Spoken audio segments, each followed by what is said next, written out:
6 months after downtown East Side tents cleared, streets are cleaner, but problems have just been dispersed. Of course they would be. We don't have enough homes. It's done on purpose. Someone's got to be homeless so that we can invite people, you know, to Canada that have a better life than us in our Canada. Can't let them live down here. It's been 6 months since the city evicted hundreds of people living in tents and makeshift home, you know.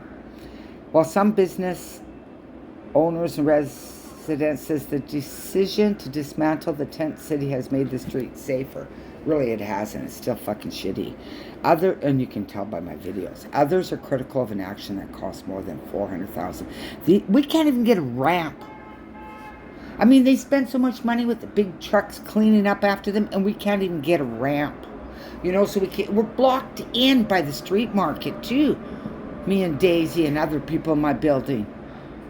Records obtained by Post Media through Freedom of Information request revealed on a 4-day span in April, the evictions of 302,000 was spent on police overtime, 79,000 on more staffing, 13,000 on vehicles, you know, almost 8,000 for storage bins, and miscellaneous 6,000 in other costs, which probably means hard drugs to get them moving on. So anyway, when they had the tents here, it was horrible. We didn't even get our block cleaned. It smelled like urine.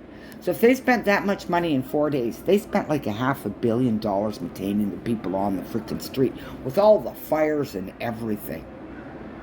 So now, most of us are out here during the day because we feel safer out here in the public than where we live. Instead of 46-year-old fucktard. My cell phone was stolen from my room at Woodward's just last week.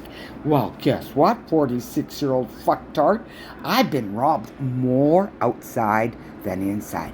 Far more. And injured outside. I see more stabbing incidents and police outside stabbings than inside stabbings.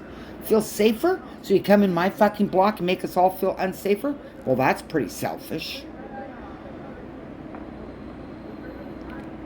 Yeah, we didn't even have Carl Moe, a 66-year-old street resident, uses a walker. I couldn't even go down the street before. It was impossible. Oh, they got really mad if you touched their tents.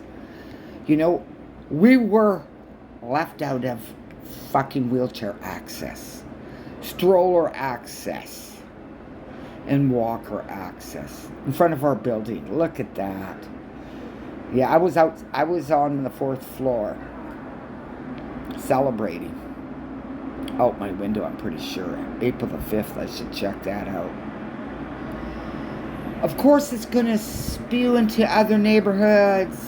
You can't keep a neighborhood like the Nazis would. I mean, holy crap, it's already a death neighborhood.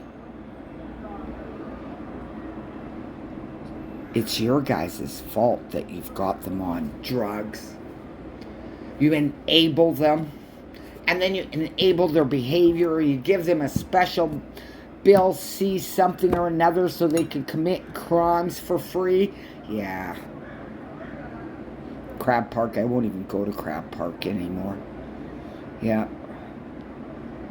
And the issue is, most of these people in tents are on hard drugs. And then I feel sorry for the people that are living in tents, not on hard drugs. Because they're lumped in with the fucktards on hard drugs. So in order to get a place, your best bet is to not stay in a homeless shelter, but move into a tent.